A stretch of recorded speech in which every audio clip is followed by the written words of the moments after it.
Welcome to the Everyone's a Critic movie review podcast. I'm your co-host, Bob Zerl. With me, as always, is professional film critic Sean Patrick and Josh Adams. He's back. Hey! Josh!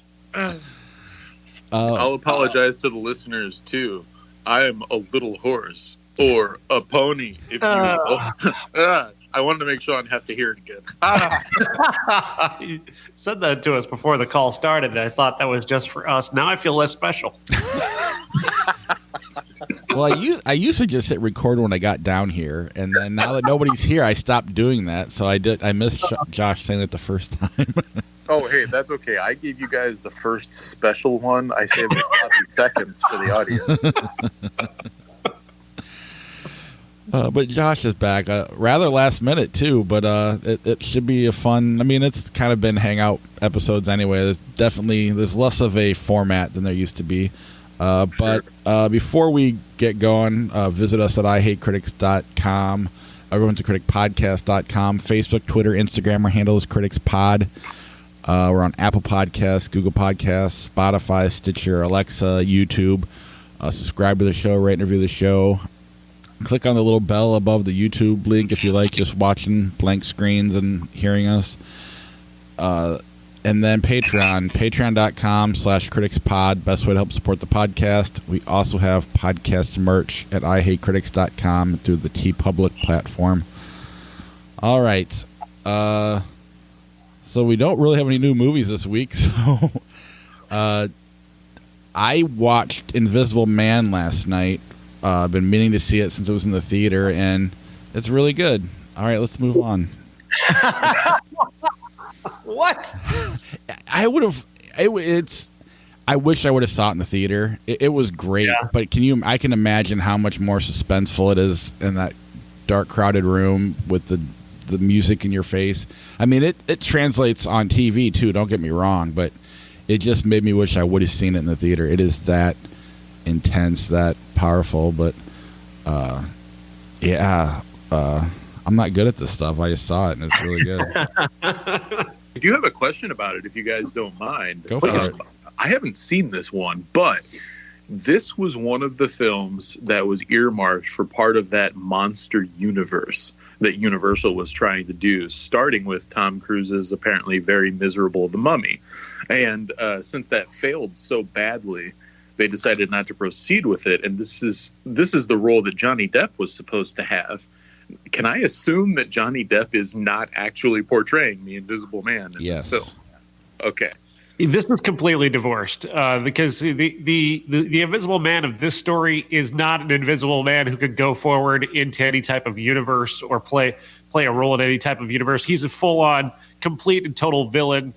There's no redemptive arc for him. He's an abusive husband, and that's the role he plays here is as an abusive husband who uses this invisibility that he's developed to continue to abuse his girl. And Elizabeth Moss is the center of the story, not a side character. Okay, so you're sure that it wasn't Johnny Depp then? Yeah, I'm just kidding. But that would prove not to be true. Correct. Well, you've heard that he's getting off the hook on that. It sounds like. That's what I'm saying. Yeah, I heard that as well. But I'm so glad the Tom Cruise movie failed, because as a standalone movie, this is so much better than anything in the universe could be. Well, I think especially it works because they found a much better way to tell this story. Lee Whannell is directing this, and this is a much more interesting way to have this character as a villain who is ever present, in the same way that for somebody who's been through the trauma of abuse, their abuser is seemingly ever present, even when they're not in the room. It seems like they are in the room, and that adding that element to this story and to have the story centered on Elizabeth Moss's character, it is such a powerful dynamic, and it adds a charge to every scene. And that tension starts at the get-go. The second you open up with her in bed, that the tension starts, and it does not let up until the end, to the credits. Really, it's a really impressive movie. I'm glad I got to see it. I just wish I would have saw it in the theater, because that experience would have been something else. Yeah, that opening sequence is masterfully directed. It's one of the best things that Lee Winnell's done his entire career is craft that opening sequence where he's not even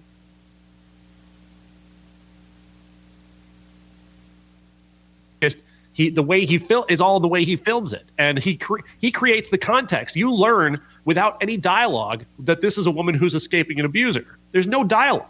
It's just all in you're perceiving her movements. And that's incredible.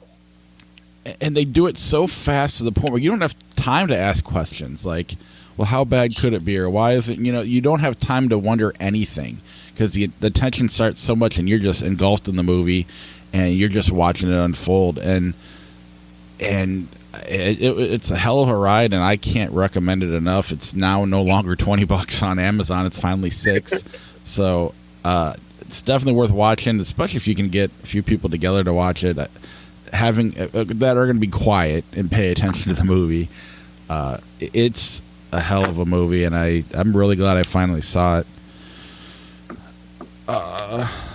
And so let's move on to the reason Josh is here. He, out of the blue, texted us to apologize for ruining the Gone Girl thing. We've only had one time where the three of us agreed on everything. Sean pushed really hard to get Jobs into that, and Josh and I wouldn't bite. But we finally had a rival, and Josh goes, "You know what? Fuck you guys. I'm going La La Land." So last night he apologized. Definitely a direct quote. Well, okay. Here's the thing about Arrival is you guys remember, of course, that when that trailer came out. I was so darn excited about it that I mentioned it to you guys through messaging, like, have you seen the trailer for Arrival, blah, blah, blah. And then on the show, I was so effusive about it. And you said, yeah, we like Villeneuve, but, this looks like, he's been given a little money, so I'm sure he'll fail at least a little bit. And I kept the faith, and then you guys saw it, and then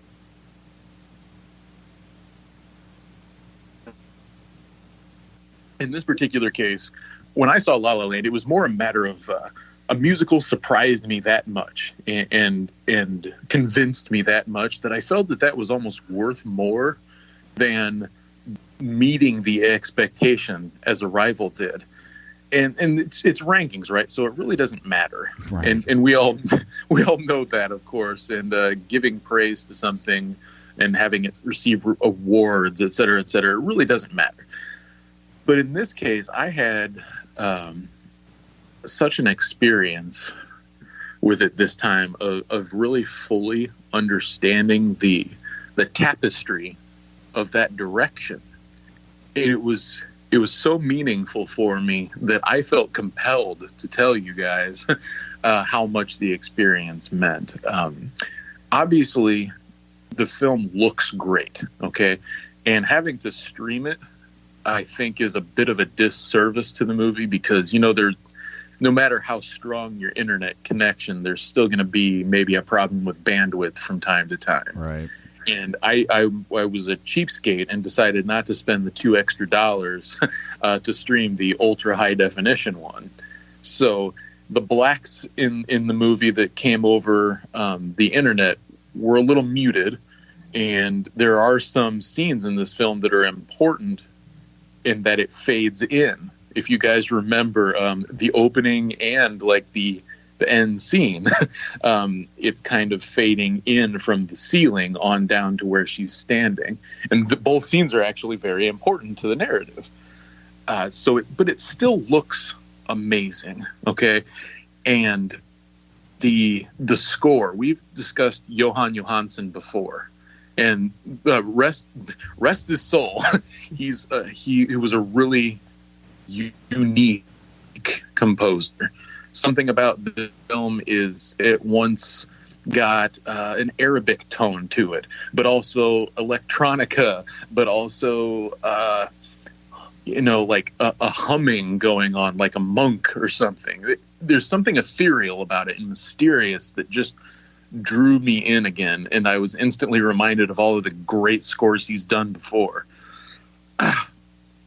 But the performances in this one, specifically, of course, Amy Adams and Jeremy Renner, there's so much to what they say which is very simple, actually. You don't remember probably scenes of great exposition, right? They aren't having Oscar moments per se in this movie, but everything that they say it matters.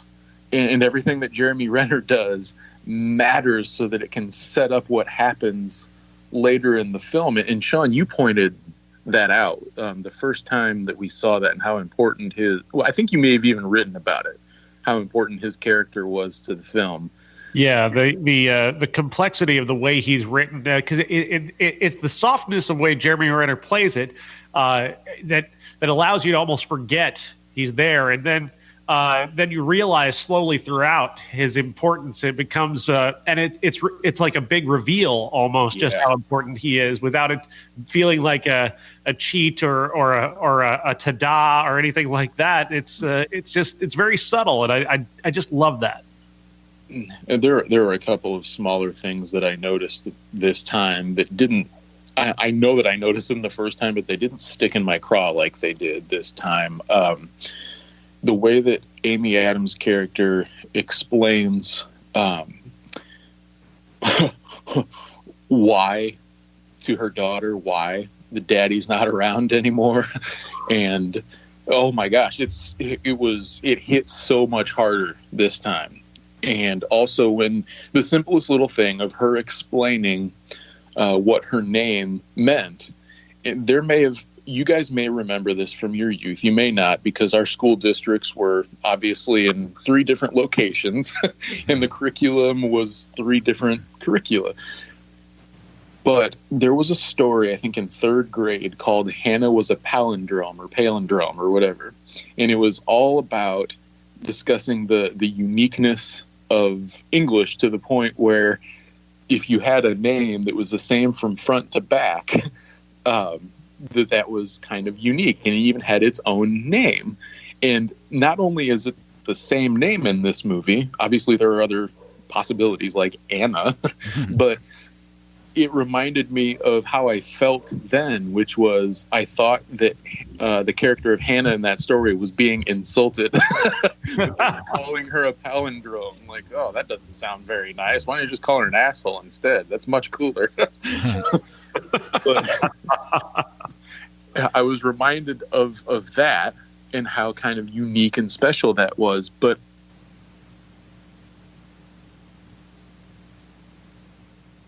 front to back.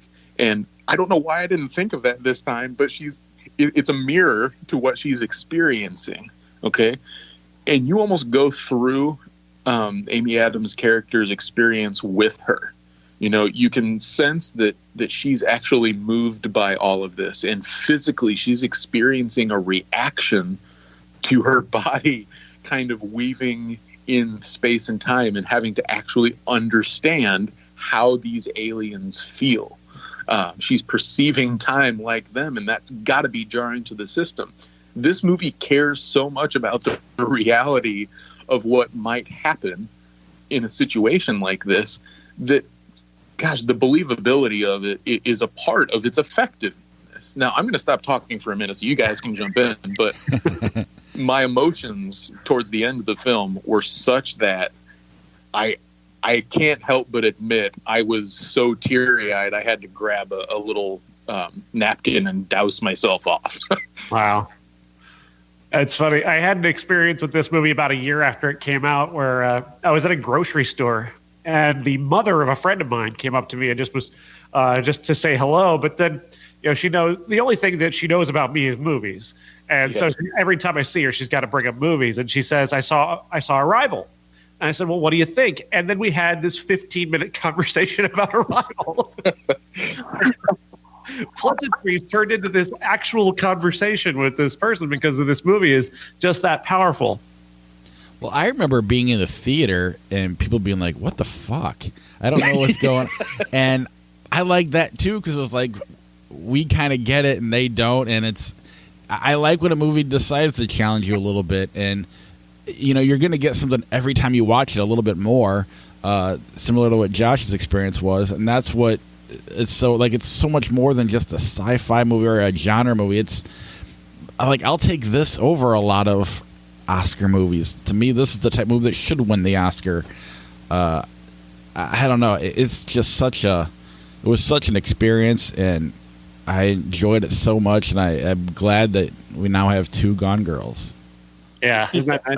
Bob, what you were saying there, I get the same charge out of Hereditary. The fact that there are people out there who hate Hereditary, just not me. Well, no, I was listening to Kevin Smith had Vincent Pereira on his podcast, and it's one of his old friends who got him into movies, and they were going over their favorite movies of last year, and Vincent said Midsommar, and Kevin was like, but Hereditary sucked. Why would you watch Midsommar? He's like, 1, Hereditary didn't suck, but 2, you need to see Midsommar. Oh, yes. But yeah, no, it's... And I like Midsommar for different reasons. You know, I like Arrival the same reason I like Gone Girl and Enemy and a lot of those other A24 movies, but Midsommar is something else. But it is... I mean, we just made Gone Girl a classic a couple weeks back, Josh. Yes, you did. We had to. I had to watch it again. Had to, yeah. But I don't know. I'm glad you rewatched it. I'm glad now we just have to rewatch Jobs and get on the same page as Sean. I remember. I think that made my top 5 that year as well because I mean it was amazing, and then my future wife Kate Winslet was in the movie too, so that really helped. But if you don't mind, may I say another thing about Arrival? Yes. Please. Okay. When it came out originally, it was literally the same week as Election Day in 2016, and what this film talks about, which is understanding each other through communication, was so unbelievably timely that week, and then this week, oh my God! I mean, it's so incredibly serendipitous that I had to see this. That I saw this due to the fact that I am sitting here as a human being saying to myself, seriously, humans? And then something like this comes along and ever so slightly restores the faith that it's possible to communicate with other people again, and it's possible to have an understanding. And it does it in a very loving manner. You can see certain people in this film make very dreadful decisions, okay, but there's still the capacity to see through it if good humans can put their foot forward. Amy Adams' character could have given up at various points in this film, but she figures it out and she's able to express it to other people, and she risks everything. The sacrifice that her character has to make, it would be hard pressed to find many characters in the history of the films that I've watched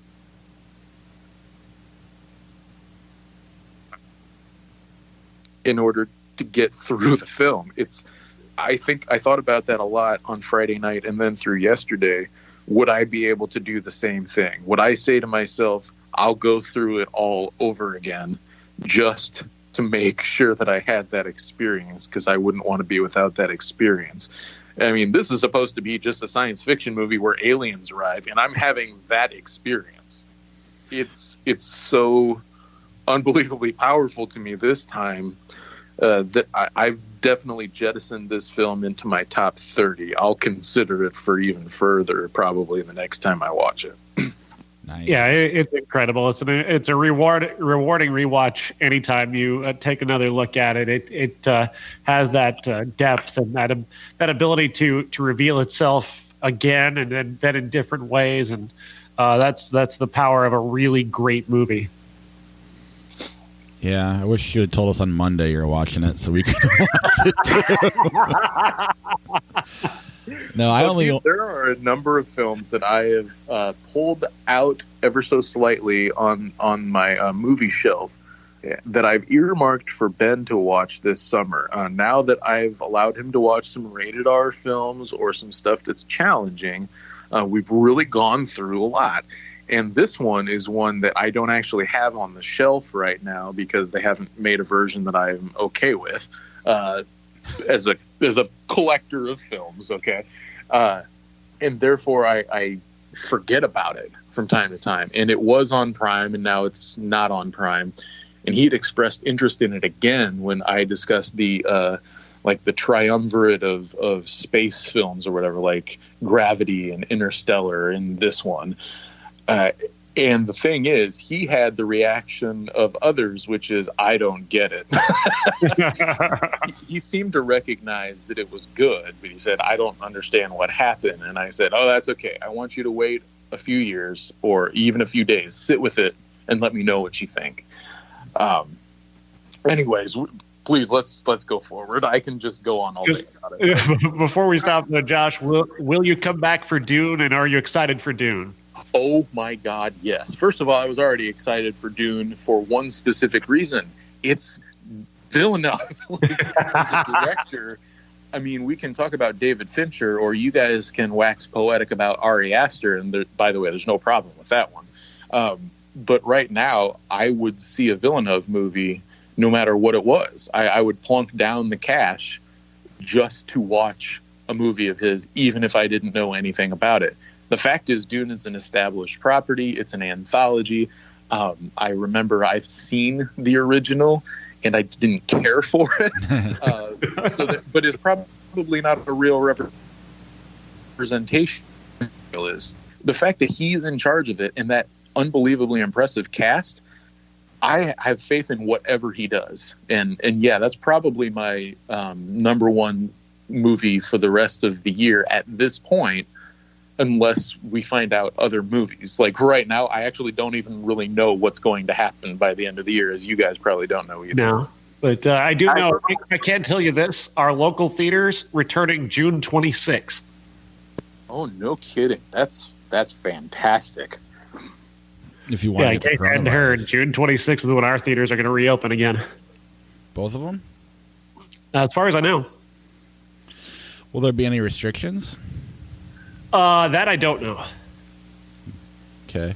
Now, I have no doubt Dune's going to be great. I'm always more of the, will it be successful in terms of money?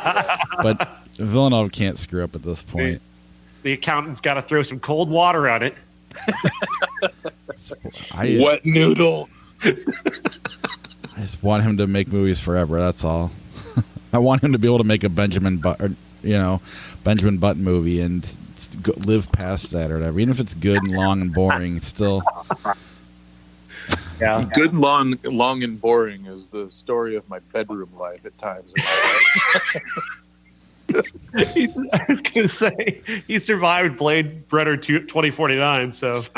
Well, that's what I'm worried. He survived that, now he's got Dune right after it. And Blade Runner was fantastic. Don't get me wrong. I love that movie. But I do, too. And massive failure. Right. Financially. All right. Speaking of massive failures, we're going to take the Jeffrey Epstein doc on Netflix and do one episode a week for a while, similar to the Dark Side of the Ring that we did the last several weeks. And we'll start with episode 1, Jeffrey Epstein, Filthy Rich.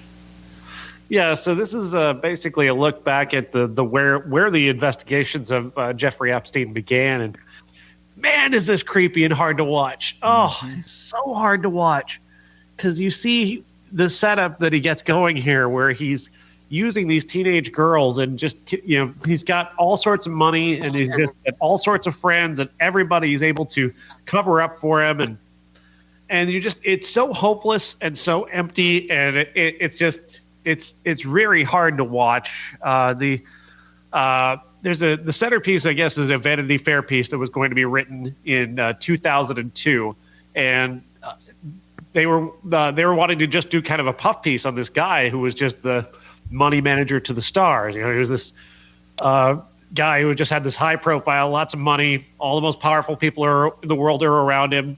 Let's just do a story on him.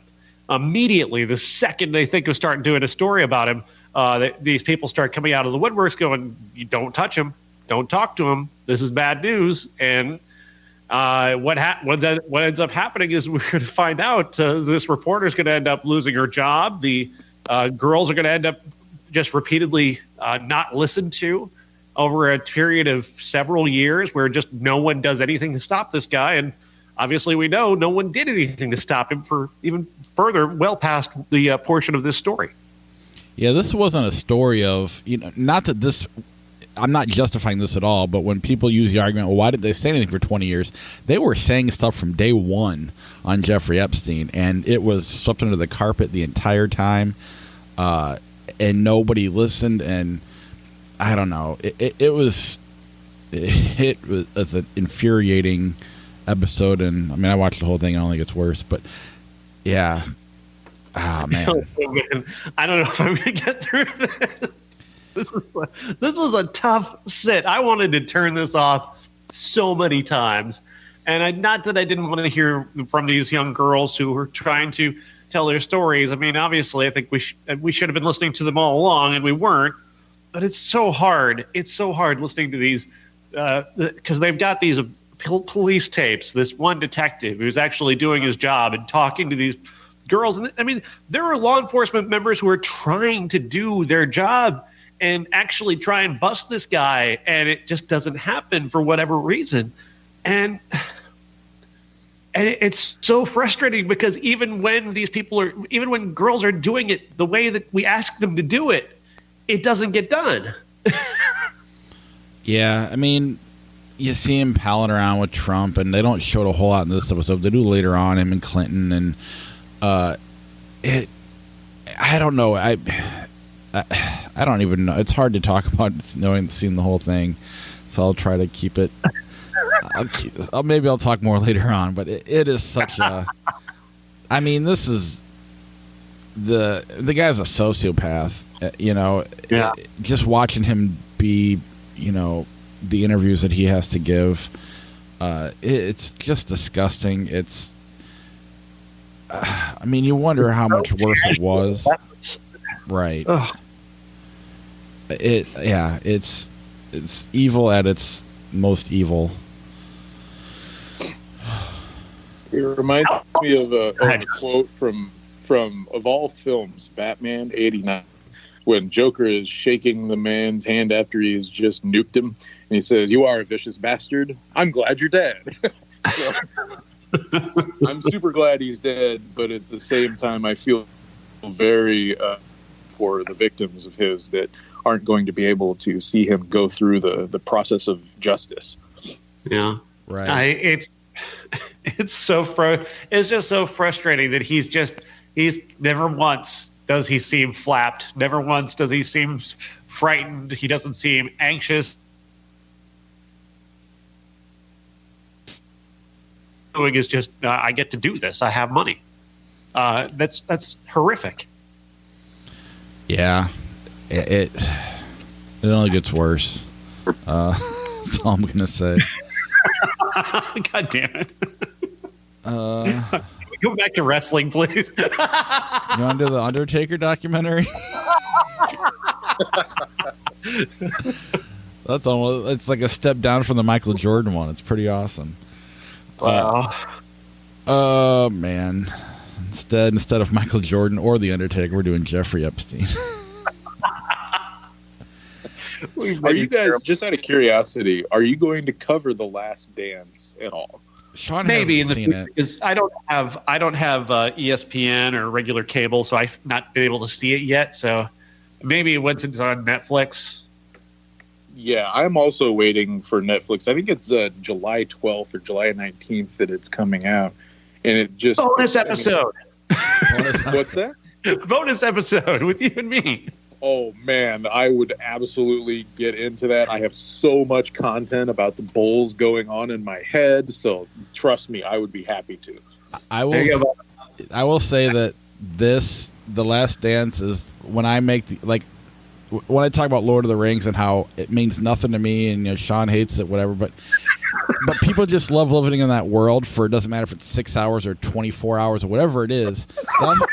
That's what The Last Dance is. I mean, they could go for another 4 years and not add any more content, just living in that world, listening to all them talk and reliving those games. They could literally do a documentary for every game they've ever played for that whole 6 seasons, or even the 2 that he wasn't there.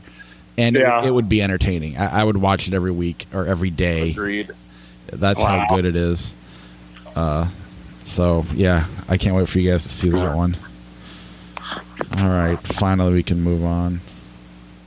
Ladies and gentlemen, this is the main event for the linear, legitimate, and universally recognized, undisputed classic. Since we're doing Universal Monsters, The Bride of Frankenstein. What's interesting about The Bride of Frankenstein is that much of my memory as a younger person, when I was like in my teenage years or in my 20s, I thought I was remembering Frankenstein, and I was remembering Bride of Frankenstein because it is so much more iconic in terms of the number of scenes that are part of it. Many of the things that you associate with Frankenstein, you're actually associating with Bride of Frankenstein, because this is so much more of what James Whale, I think, wished to accomplish with this character and with this story. This one gets really weird and exciting and strange. And actually, and another thing, like another influential aspect of that, which I should have chosen as the classic this week, is Young Frankenstein, because Young Frankenstein, instead of taking so much from the original story, actually a lot of that is taken also from Bride of Frankenstein, which is funny in its own way. This is the story, again, of Victor Frankenstein after or Henry Frankenstein, after he's been thrown off the tower. He lands on the crowd, and he still managed to survive that. He's still alive. He's taken back to his castle. The search is on for the monster. The monster is still alive, and manages to climb out and wander off and have all these various different encounters. Meanwhile, Henry is visited by Dr. Praetorian, who is this mad scientist himself, who's created all these very tiny figures in these little glass cases. And this is one of the most incredible special effects you could ever imagine for that time period. Like, we're talking the early 1930s here, and they managed to pull this off in a way that is so incredibly believable. It's much like what was pulled off with King Kong is incredible. This is just as, if not even more incredible. And this is a sequel, which makes it that much more, strange and unusual and exciting. But he wants to create a female Frankenstein. He wants to create a female monster. And he sets about putting Henry in a situation where he's going to force him to work with him on this and create this. And meanwhile, the side story, the story that's happening parallel to that, is the monster who just please stop hitting me. Like, he's just this poor tragic figure. Yes, he's killing people, but at the same time, he's only doing it because everybody who sees him starts screaming and running and yelling and shooting at him. Opportunity to he's trying to reach out to people and be kind and interact with them, and it's so powerful when you look around now. When you think about it, just people not listening, if they just listen to this thing you think is a monster is not a monster. It's just, he just doesn't understand. It's so tragic. And then he meets the priest, the blind priest, and they have this relationship, this friendship that is so poignant and so in many ways. And then, of course, that ends tragically in fire and bullets, of course. And it's just, oh man. And then that ending is just so amazing and so sad and perfect. I adore this movie. Yeah, you're right. You look back and this is what you remember more than all the Scooby-Doos and all the things that are influenced off of this. It's this more so than the Frankenstein, like you said. And I didn't see that coming at all. And it just makes you kind of wish that there was, you could almost live in a moment where there was kind of a clean slate, where you didn't have all these movies to draw from and when you were making a movie, you weren't making it to make money you were trying to make money, but you're trying to make good art in order to make money. That was the intent. And all of that's just gone. There's nothing you'll never be able to go back to that, because almost without exception, The Mummy, The Invisible Man, the original Frankenstein, really King Kong, phenomenal movies that only really work because there's nobody in there going, well, we need to do this because this will make more money, or we need to get Coke in here, or we need Pepsi over there. Right. There's none of that, and they're such tight, strong movies that it's amazing to me how well they hold up. Almost almost better than you would even imagine today. I mean, I guess you still have to put yourself in that time frame, but still, the content is so strong that it just. Oh, I mean, I don't want to go back and live in the 30s. Don't get me wrong. Right. But I do long for that. You know, with the lack of history in terms of film, and we've seen so many movies that we're jaded to an extent. You can't enjoy. You're not. It's not even us. We're not going to get a movie like that. It's that simple. That's good. Now it's got to be. You have to have the Ari Asters and the Finchers and the Villeneuves to really make it complicated and make you, make it for you and nobody else, and be willing to not make $100 million, but have this epic grand movie. It's interesting that where you're going there. I think you're almost on the precipice of saying what you should say, which is that this is the thesis statement on your opinion that lower budget movies that have less money are more artful and have to be more inventive and are just oftentimes quite better than expensive movies that have all the money to be able to do whatever they want. The limiting of the imagination that comes from having the ability to do everything you want, that tyranny of too many choices, enters in and robs you of your creativity in many ways. Whereas if you're like James Whale and you have to invent this as you're going, which he's doing, he's inventing all of this as he goes. The effects that he uses to create those tiny little people in those tiny little jars that are all perfectly real and are yet interacting with these real life characters. He invented that. He had to create that. That didn't exist before he did it. And that's incredible to think about, to be able to be. I know you can't do that anymore. Nobody's going to be able to come up with that again. But it's hard to find where that type of innovation might exist now that seemingly everything's already been invented. But just having to be in that mindset, though, of I don't have the budget to do anything that I want, but I have the imagination to figure out how to do the things I want to do. That's the real mindset that Whale takes into this. Yeah, and that's what gets me excited about any art form, and it just was really rewarding to see that today. And I mean, and then watching The Invisible Man and how they like, well, remake this. Well, they didn't remake it. They just made their own movie. And they went and they made it very smart, and they toned it down. They made it it was very singular. I don't know what the right word I'm looking for is, but it was just simple. And that's what worked about it. They weren't trying to overcomplicate things. They had a clean slate, and I don't know. I'm glad you said that, because James Cameron, I guess, would be the guy that is trying to invent things, and he's throwing a shit ton of money at stuff. And in a way, it's cool, but I lose the story, and to me, the story is what I like the most. I give Josh shit about Interstellar. Interstellar is there's nothing wrong with, but the reason I hate it so much is because of the story. Everything else about it's amazing. The acting's good. I like the idea behind it. The science behind it's even really neat. It's a neat movie, but the story bugs me so much that I can't. I need story, and that's what lacks a lot of times when you throw too much money at something.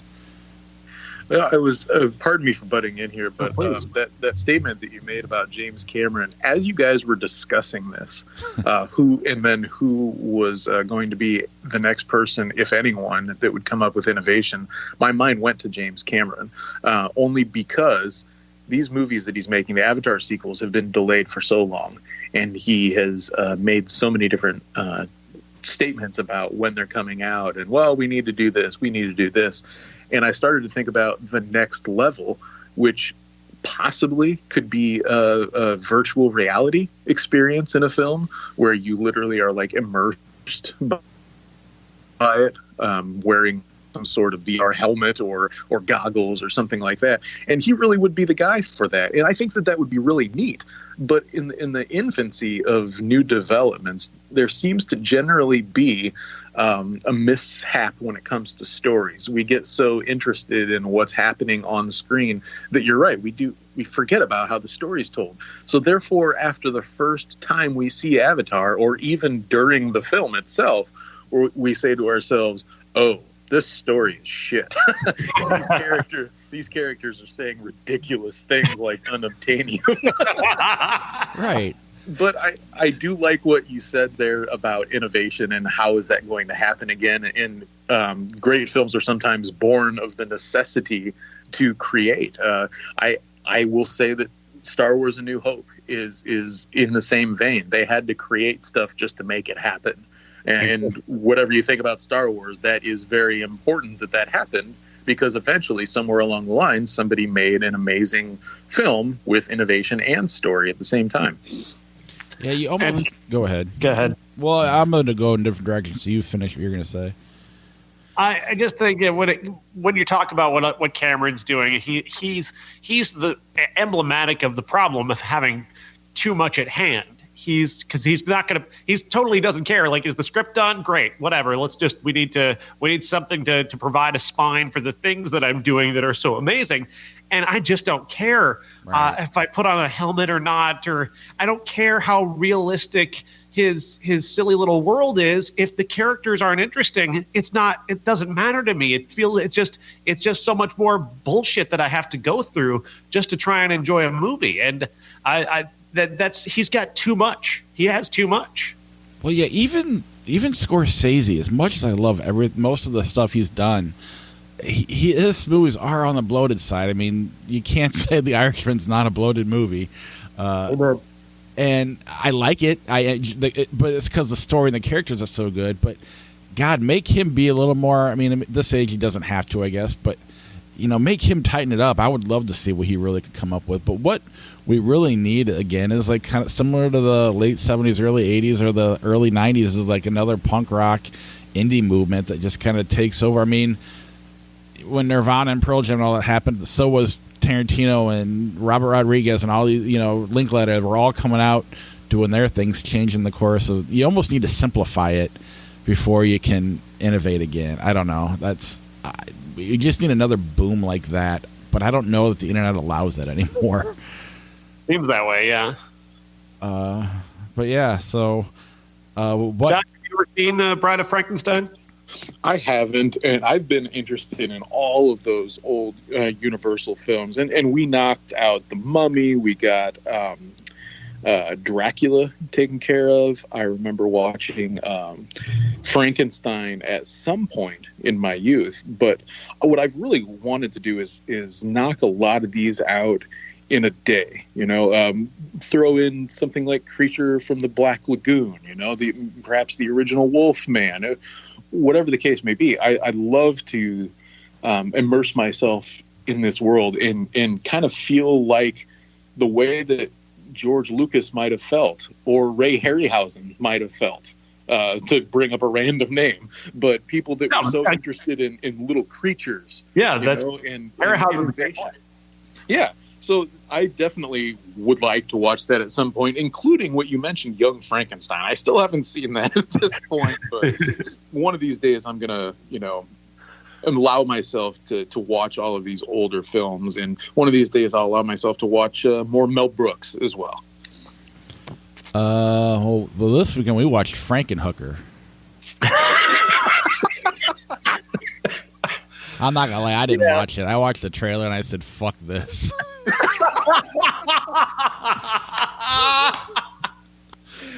Oh, I watched it. Of course, I watched it. I watched it as a kid, thinking it was going to be like some, light porn or something, and it wasn't. It was just a horrible experience, and really, it's pretty a horrible experience as a grown-up as well. But it is certainly a notable experience, because this is definitely a movie that is highly transgressive. Highly, really. This is a movie that acts upon you, and it acts upon you from the very beginning. The opening scene of this film has our lead character. He's sitting at a table in a kitchen, a very suburban-looking kitchen, but in front of him is this pot of boiling goo and a brain with an eye in it. And he's trying to get the eye to follow his hand. And he's trying to watch what the eye is doing on this this screen that he's got set up. And he eventually picks up a hammer and a pick, and he just starts nailing this pick into the brain's head, into the brain, and the eye starts to move, and he's getting the response that he wants. In walks this very suburban older woman who just kind of smiles at him, and you think, okay, here it comes. He's going to wake up from this dream that he's having.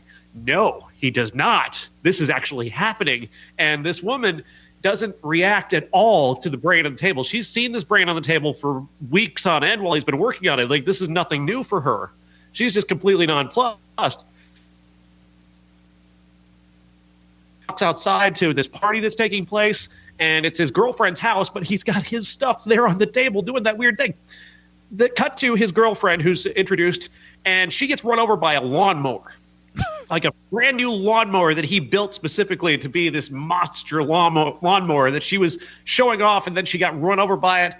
And so all that's left of her is her head, and he runs off with her head, and thus we have the impetus for him to create the so-called Frankenhooker, which he's going to create by killing a bunch of hookers and taking his favorite pieces from them. But here's the thing. That sounds very simple, but it's not, because getting there is so very, very weird. We have a scene where he has dinner with his girlfriend's head, and has a conversation with her about it, and he can't figure out what he wants to do to how to bring her back to life. So he picks up a power drill and he drills into his own brain to try and stimulate the portion of his brain that can give him an idea. Then he gets the idea after he goes and meets these sex workers that he's going to create this form of super crack, because they all like crack. All the hookers like crack. So he's going to give them this super crack that will cause them to explode, and explode in a way that'll leave behind the pieces that he needs to rebuild his girlfriend. This is a very fucked up movie. But he does it. He creates her, and she comes back to life. And unfortunately, he's got his girlfriend's brain, but she's also got all these sex worker pieces that are also still kind of have a personality of their own. So they begin to act through her, and they want to go get crack and offer and have dates and make money. Yeah. I'm going to spoil everything for you. How about that? The movie has an ending that, and again, I don't like this movie, but I appreciate how, like, in a way, it's kind of like if the guy who made Night of the Virgin didn't know how to make a movie, he'd make this. Like, it's that level of high level awfulness and disgusting, like, visuals and such. But he's trying, this guy. He just doesn't have that kind of talent. But the ending, this giant pimp, this muscle-bound pimp, comes looking for his girls, who are all in pieces in this guy's ice chest. And he finds him, and this pimp comes in and just chops his head off. And so the girlfriend kills the pimp and then picks up, well, she doesn't kill him. All the pieces got struck by lightning, so all the pieces fused together, and they come out of the ice chest, and they attack the pimp, and they eat him, essentially.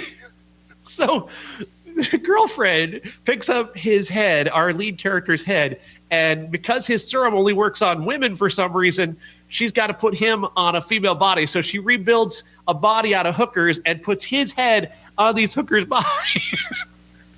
You know, he could have really avoided all of this trouble by investing in a real girl from the beginning. I mean, somebody send this guy a copy of Lars and the Real Girl and see how easy it can be. All I'm thinking about is like in Ghostbusters, where Egon was talking about drilling a hole through his head and Peter Venkman stopped him. This takes some inspiration from that and actually does it. I think this movie is really bad in many ways because it doesn't have a flow. It's not very well edited. The special effects, I mean, would look great if it were 1975, but in 1990, not so much. But I do appreciate a lot of the really transgressive, like hard to watch visuals, because this guy is definitely trying to shock you and scare you. And he's definitely trying to create images that are horrific. And I do appreciate what he's going for. He just doesn't have the talent to really make it happen. Yeah, I mean, it looked like it was trying to be too funny, too, in the trailer. I don't know. The trailer was really bad. Yeah, they don't really have it's not comedy. That's the thing. You know, I mean, it's got that comedy title, Frankenhooker. That's, you know, it's supposed to be funny, but it's not really funny. But then It's just, it doesn't, because I kind of want to like this movie. I kind of want to appreciate it in some way because of how hard to watch it often is. With the way that they do create these very creepy visuals, like when the hookers get struck by lightning and they come back to life as these lumps of humanity with like a mouth and like a foot and like a hand sticking out of the head. Like, that's pretty impressive, at least as an idea. It's not so much accomplished on screen. As an idea, it's really creepy looking. And I appreciate that. But at the same time, it's so poorly put together otherwise, and it has no tone. It doesn't have any flow. The editing's bad. There's so much potential here. Cronenberg should have made it. Oh my God, yes. You can definitely see Cronenberg's influence on this. Total Recall. Oh, Total Recall. Total Recall stars Arnold Schwarzenegger as multiple different characters who are all in the same head of a guy named Doug Quaid. Quaid thinks he's got this regular life as a guy who works in a mine, and turns out that he's got these weird dreams that he always has about going to Mars. And, well, it may just be that he's a secret agent that has had his mind wiped, and he's been placed on Earth. And he wants to get back to Mars, and he ultimately he goes to this place called Recall, where they are going to give him a mental vacation. He doesn't have to actually go there, but he can imagine they went there. And this unlocks a bunch of stuff in his head about his secret life as a secret agent, but not everything. And he needs this guy to on Mars who can unlock his memory and reveal who he really is and what he really does. This plot doesn't make any sense when you get down to it. There's a big thread here at the very start that you could pull on this and go, just why did they place him on Earth? What point did that make? How did this help? Like, none of this makes any sense. When you get down to it, all that he has to go through to get to where they want him to be, or where they seem to want him to be, is just utter nonsense. That, of course, it fails. It's so stupidly convoluted that it could only fail. Josh? As you were discussing Arnold playing a character called Douglas Quaid, I was reminded how many roles that Arnold Schwarzenegger has played where his character is a name you can't possibly see him as being named that character. Harry Tasker. I'm sorry, that dude is not Harry Tasker. He's Conan. Okay? There's no other way around it. So Douglas Quaid is just another silly name that he's been given. But, okay, the thing about this one is, number one, it's a Philip K. Dick adaptation. And a lot of what he's done is very fascinating. Blade Runner, et cetera, et cetera. But you take Philip K. Dick and meld it with the mind of Paul Verhoeven. I'm sorry, I can't say it without a straight face. Paul Verhoeven is a really reprehensible filmmaker most of the time, in discovering and rediscovering some of his movies since I have been on that show that we're talking about right now. I said that show by accident. My apologies. It's all right. But okay, I love Basic Instincts for whatever reason. Probably because I'm depraved, but also RoboCop is an abomination of a movie. There's another one that he made back in 1985 or something that's just despicable. And so therefore I should really, really despise this movie, right? It should be like a bastardization of what I imagine Philip K. Dick is. The thing, it kind of is, but at the same time, the special effects in this one are actually kind of neat. Rob Bottin is the visual effects producer here, and he is like of The Thing, he literally the movie The Thing. He created those delightful special effects back in 1982, right? He's a very good creature guy. So a lot of the effects in this one are done in such a way that I said to myself, even as an 11-year-old, ooh, cool. And we'll eventually talk about the coolest special effect of all. But also, I saw this movie for the first time going to an overnight birthday party at a friend's house in 6th grade, I think it was. Yeah, 6th grade. And And there's no conceivable way that I should have been allowed, like the rest of us children, to watch this film. And it actually developed a bit of a problem. A few of the kids that were there told their parents, and it developed into a whole thing. Now, me, I was like, oh, yeah, I'm definitely not telling my parents that I watched Total Recall. I mean, it was awesome, so I'm not going to tell them. Over time, though, in the amount of times that I've seen this, it's not a good movie. Okay, we can't sit here and claim that it is, in fact, but we can probably agree that there are some cool things about it. I feel pretty nostalgic about this one in a way. Like, this is my early 90s movie for me. Everything about the set design and the acting and the music even is all very 1990 to me. It's like, if you wanted to describe a movie to talk about that year, I would probably say this. So that probably means something. It also gave me the first imagery of what it would be like to have a helmet off on a different planet.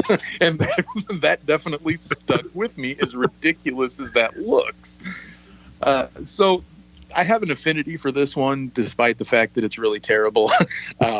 It reminds me that Paul Verhoeven, if he decided to try, would probably be a good like science fiction filmmaker. I mean, he could really have done something, because he does have an eye for what something should look like.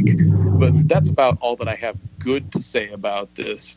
I don't think I have anything else that I could say that would be constructive. Yeah, I mean, when I saw it, similar to Josh, it was at a friend's house. I don't know. It's when we were kids, you kind of had to choose between Stallone and Schwarzenegger. Clearly, I chose Stallone, so I never really, I never held on to the Arnold movies. So I mean, I saw it. I definitely remember it. The visuals are pretty good, but I didn't like the story, so I never really grabbed onto it. And he wasn't Stallone, so I don't have to apologize for it.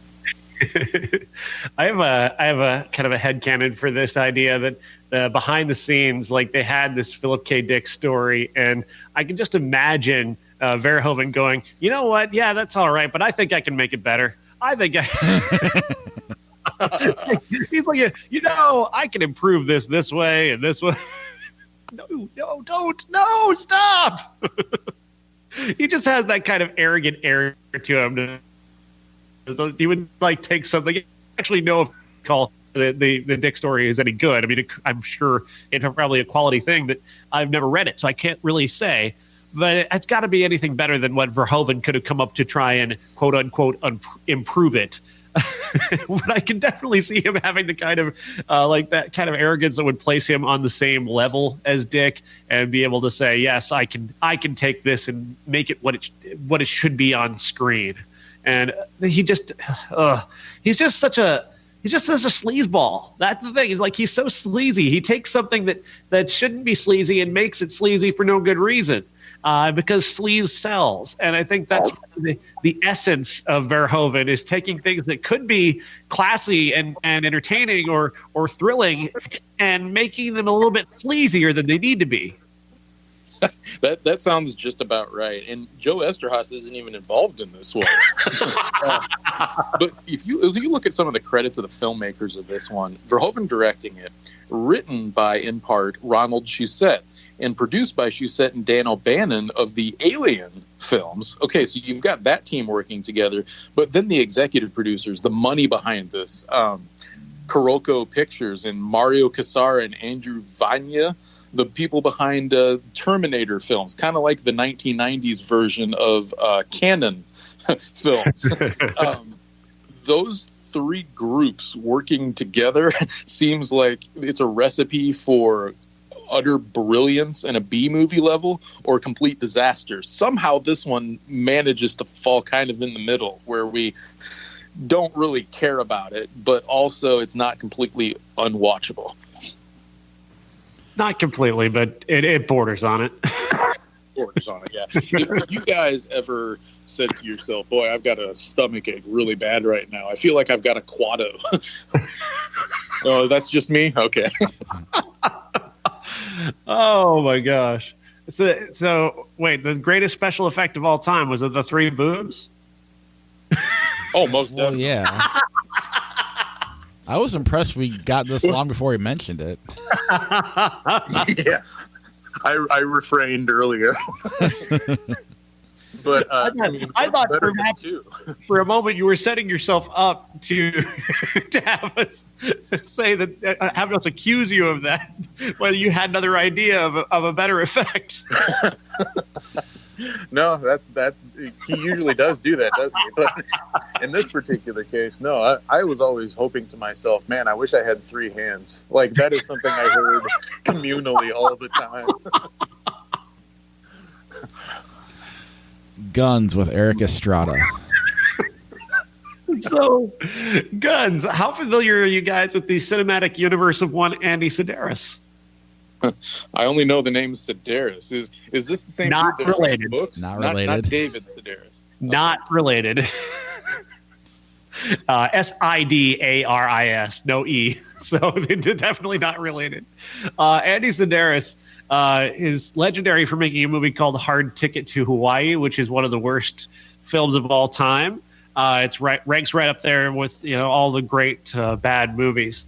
For having multiple scenes that are just iconically terrible, like a frisbee with razor blades that cuts a guy's hand off before lodging in his skull, or without having hurt the guy who threw it somehow, or just a blow-up doll that is in a scene for reasons that flies up into the air and explodes as if it had been hit by a missile. Like, just the kind of shit that he did just for, I don't know, just because he could. He created an entire cinematic universe in the 1980s surrounding these secret agent characters who lived in Hawaii.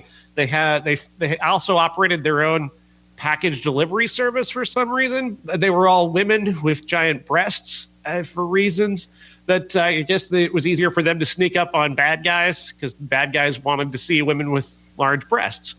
I guess that was the theory anyway.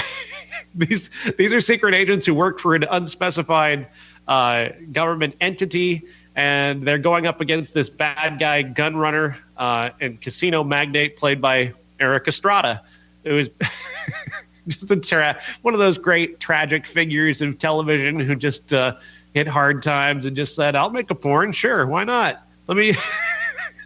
Oh wow! His henchman is Danny Trejo in one of his earlier roles, and it's Danny Trejo. He's just done the Danny Trejo stuff. This movie's obviously terrible, but I think it's probably more entertaining for me than Total Recall, just because of how terrible it is and how much enjoyment I get out of laughing at how ridiculous it is or bad it is. At one point, and I know I'm supposed to be titillated. I'm supposed to be excited by this thing where these characters they're trying to have sex on a motorcycle, a stationary motorcycle, like the motorcycle's sitting there and she's sunning herself on it, and then they start to have the sexy times begin, and then like all I can think about while they're trying to do this is because they're in the middle of a desert, so there's no place to lay down and really get comfortable. And they're not going to be able to have sex just from the mathematics of human biology. There's just no possible way they're going to comfortably be able to have sex. Bend over the motorcycle. Oh, it's not the only comfortable way. The height of the motorcycle would be prevented. I thought about all of this, Bob. Well, I don't know how tall she is or whatever. I'm a tall guy. Yeah, you don't have a visual in front of you. I did, and that's all I could think about during this supposedly sexy scene. I'm like, there's just no comfortable way. I don't know if that's age or just what, but that's really the most that stands out about this movie. Yeah, Guns. Erik Estrada. Is he naked in it? There's a scene where he's close. The second it starts where there's going to be the Erik Estrada sex scene, I'm like, no, stop, no. He laid all of his chips on the table. Ah, boo. Classic Josh. Sorry, you guys regret this already. I never thought I'd ask. Is Erik Estrada naked in that?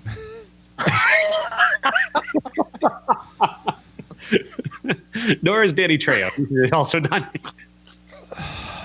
Next week, we're going to watch another 48 hours turns 30, so therefore Classic is 48 hours, and we got nothing else. We'll figure it out as we go. Actually, I did think of one because I did see a movie that I'm going to talk about next week called Shirley with Elizabeth Moss, actually, which is coming out in virtual theaters on June 5th. So I did see that, and I do want to talk about that one. So, all right, Shirley with Elizabeth Moss, and then the 48-hour movies. Pretty much. All right. I was just, pardon me for the interjection, but I was just talking about 48 hours last night with my son.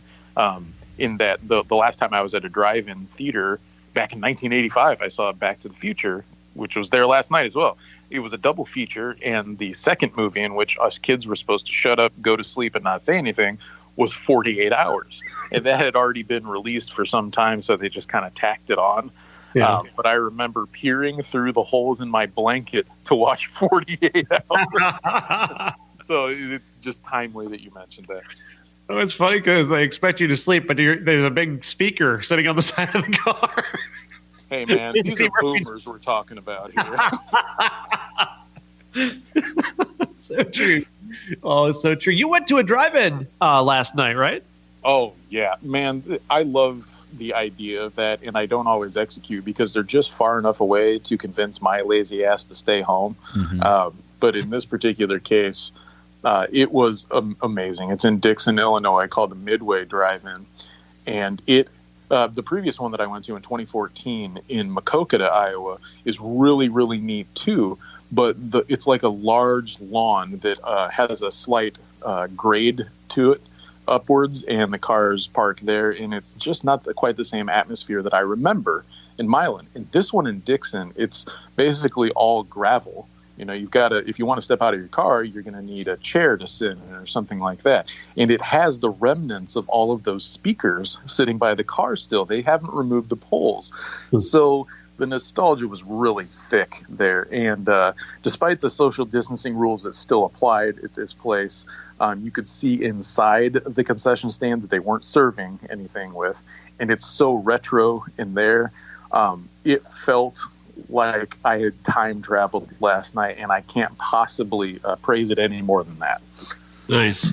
Yeah, we consider going to the Bluegrass one because, I mean, they were showing The Hunt and Invisible Man together, and I love The Hunt. That's still my favorite movie of the year. And Invisible Man's great, too, so it would have been great to see them back-to-back, but we just never pulled the trigger in Bluegrass. I guess they have a four-plex kind of thing where they have 4 different screens going on. I've never really... Yes. Never been there, but... In a few weeks, my son and I are going to go see a double feature in the same place in Dixon of Jurassic Park and Jaws. Now, if you can imagine anything in the summer being any more perfect than that on a drive-in screen, I'd love to know. I'm going to convince my son to go. You know how I used to show my son rated R movies? Well, he's afraid of everything, and we'll barely watch a PG-13 movie now. I mean, if someone dies in the movie, he's having a panic attack, so I can't. And I don't think I caused that. I think he just was like that, but it's ruined all my fun. Do you guys have time for a quick game of Flick Chart? Absolutely. All right. I forgot about Flick Chart. Cloak and Dagger, Monty Python and the Holy Grail. Which one's Cloak and Dagger? Dabney Coleman. I don't remember that one. I think it's Henry Thomas as well, actually. But yeah, I do remember seeing that as a kid. I'll still go with Monty Python regardless. I actually own Cloak and Dagger. It was part of I bought The Wizard, and it was a 2-part movie. He had 2 movies in it, and Cloak and Dagger was the other one. A weird combination. Return of the Jedi, Zack and Mary make a porno. Wow. I mean, I'll go. Man, you're my only hope. Yeah, you're the deciding factor here, Sean. I'll go Jedi just because I'd watch that first. I love Zack and Miri though. The fifth, right? Zack and Miri, obviously. Of course. The Fifth Element, Ronin. Fifth Element. Yep. Step Brothers, Dude, Where's My Car? Ugh. I hate Step Brothers so much that I would actually watch Dude, Where's My Car? Yeah, these both fall into the category of I've suffered a brain injury and can only watch these two films. I would go with Step Brothers only for the that has so much room for activities quote. As would I. Schindler's List, Little Shop of Horrors. Schindler's List. It's Schindler's List, but if you think about it, which one would you want to watch over and over again? We have this conversation rather constantly about Schindler's List these days. It's never not funny when Schindler's List pops up. I don't know why. Ghostbusters 2, The Scorpion King. Ghostbusters 2, although I'm not a fan, it's better than Scorpion King. Same. Agreed. Austin Powers and Goldmember, Final Destination 2. Final Destination 2, it's one of the more disappointing experiences I've ever had, is just how unfunny Goldmember is. I'll take Goldmember mainly because the Final Destination films to me just don't do much of anything, and I do remember laughing a few times in Goldmember. I hate them both, but I'll go with Final Destination 2. Just because Ali Lauder's in it. Adaptation, Clear and Present Danger. Adaptation. Agreed. Superman 2, Casablanca. Those two movies are things that I've had on my mind a lot lately. It's odd that they went up against each other. Now, are we talking about the theatrical release or the Richard Donner cut? Oh, my God. No, I'm just kidding. It's Casablanca. This will be fun for Josh. The Mist or Network? Oh, God. Network. Network is the better movie, but I don't know, man. The Mist had a pretty intense impact on me. I'll take The Mist. Me too. I thought that never happened. Wow, The Hunt's already on here. The Hunt, From Russia with Love. Well, of course. I mean, Flickchart and all the computer services are listening to us. So That's true. The Hunt. I'll go with Mads Mikkelsen's The Hunt from 2014. The Hangover, 2009. King Kong, 2005. Hangover. King Kong. Hangover. Super Mario Brothers, Trading Places. Trading Places. Lady in the Water, About a Boy. About a Boy. Same. Quantum of Solace, Charlie Wilson's War. Charlie Wilson's War. Agreed. Help me out here. Is that an Aaron Sorkin script? Am I remembering that right? I don't know. I'm sorry. I'm not sure if it is or not. Okay, but I definitely still prefer that one. As do I. Ooh, this is a tough one. Maybe not. E.T. Rear Window. Rear Window. E.T. Recency bias. Saw it last night at the drive-in. And realized that I hated it. Did they have walkie-talkies or guns? They were guns. This ain't on Disney Plus, man. Do they have walkie-talkies on Disney Plus? No, they've just made some changes, like covering Disney. up cleavage and things like that. What? So. Did you not hear about this, Bob? No. They've actually CGI'd, like a movie like Splash, where you see Daryl Hannah's backside. They've CGI'd her hair in place so you don't see it. Why would I want to watch Splash then?